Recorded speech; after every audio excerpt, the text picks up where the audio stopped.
fans of high-quality entertainment, it's time to rank and review another band. This time, Genesis. So I'm starting with their debut album, although even some Genesis members kind of want this album forgotten, even though it's not that bad. And they consider Trespass the debut album. But I'm going to, of course, review and rank it anyway.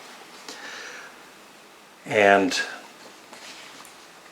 what I thought I would do to change it up for this series, and maybe I'll do it from now on, is I'll just read a little bit about each album that I'm reviewing and ranking, in case you're unfamiliar with it. From Genesis to Revelation is the debut studio album by the English rock band Genesis. I bet you didn't know that. Released in March 1969 on Decca Records. The album originated from a collection of demos recorded in 1967. It caught the attention of Jonathan King, who named the group, organized deals with his publishing company and Decca, and studio time at Regent Sound Studios to record a series of singles and a full album. A string section arranged and conducted by Arthur Greenslade was added later on some songs. The album and its singles were a commercial flop and received a mixed to negative reaction from critics. By mid-1969, the group had severed ties with King and resumed education until they reformed and turned Genesis into a full-time band. The album sold 650 copies. Many record stores filed the album in their religious music sections, since the title, From Genesis to Revelation, was the only descriptive text on the album. So this is a remastered version I just got recently, and the sound quality is excellent, by the way. As good as it could be. And for those that don't know, the original cover, it's in small print here, but it was very simple, just a black album with, in gold, it'd be From Genesis to Revelation. And the back cover was the same too. Way to sell an album, especially your debut album. So I had heard this album before, a few times in the past, and I always liked it. I thought it was, not bad. And I've been playing it a lot recently since I got this last week. Played it again last night. Sound-wise, it reminds me of early Pink Floyd, the Zombies, and the Bee Gees, the early Bee Gees, not the disco years.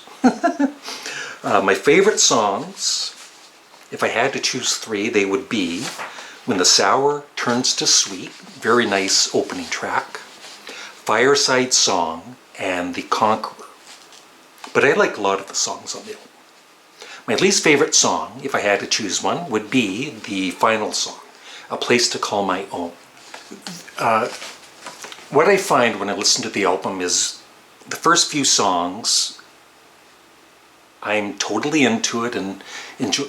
Peter Gabriel's vocals are, of course he sounds younger than the later albums, which makes sense, but it sounds like Peter Gabriel. He's sounding good, singing really well. Other than that, it doesn't really sound like the later Genesis at all, with Peter Gabriel. And there starts to be a sameness to the songs, and by the end of the album, it gets a little tiresome, at least for me.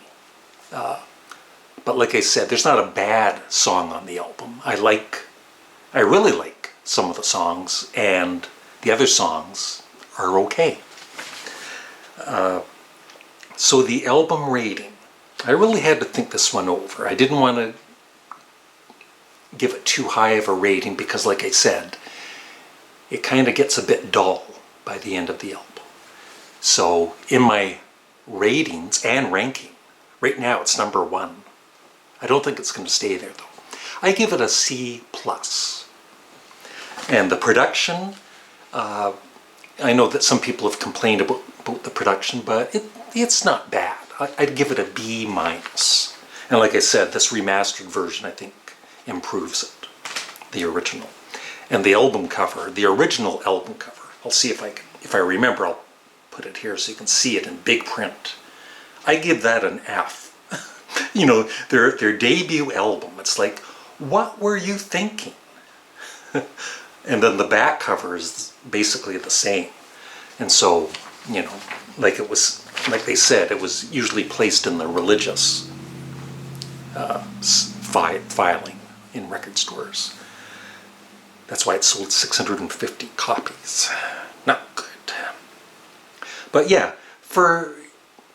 like I said, the best thing about the album is Peter Gabriel's vocals. He sings, for the most part, he sings like the Peter Gabriel that we love.